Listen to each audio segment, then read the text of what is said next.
कराची में ॿी ख़बर त SSP ओभर इरफान बहादुर के उहिदे तां हटाए वियो आहे। CPO में रिपोर्ट करण जी हिदायत कई वई आहे। कराची मां वाक़ई अपडेट कयूं पिया। SSP ओभर इरफान बहादुर के उहिदे तां हटाए वियो आहे। SSP जांच ॾखण डॉक्टर फ़रुख़ रज़ा के बदिली करे SSP ओभर मुक़ररु कयो वियो आहे। IG सिंध तरफ़ां नोटिफिकेशन जारी कयो वियो आहे। अपडेट कयूं पिया। SSP ओभर इरफान बहादुर के हटाए उहिदे तां हटायो वियो आहे। CPO में रिपोर्ट करण जी हिदायत कई वई आहे।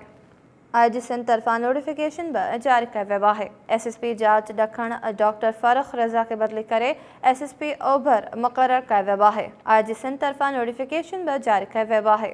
SSP ओभर इरफान बहादुर के उहिदे तां हटायो वियो आहे। CPO में रिपोर्ट करण जी हिदायत कई वई आहे। जॾहिं त SSP जांच ॾखण डॉक्टर फ़रुख़ रज़ा के बदिली करे SSP ओभर मुक़ररु कयो वियो। IG सिंध तरफ़ां नोटिफिकेशन जारी कयो वियो आहे। SSP ओभर इरफान बहादुर के उहिदे तां हटायो वियो। CPO में रिपोर्ट करण जी हिदायत कई वई आहे। SSP जांच ॾखण डॉक्टर फ़रुख़ रज़ा के बदिली करे SSP ओभर मुक़ररु कयो वियो। SSP ओभर इरफान बहादुर के उहिदे तां हटायो वियो आहे। CPO में रिपोर्ट करण जी हिदायत कई वई आहे। टेलीफोन लाइन ते मौजूदु आहे हबीब जमाली। जी हबीब, अपडेट कजो।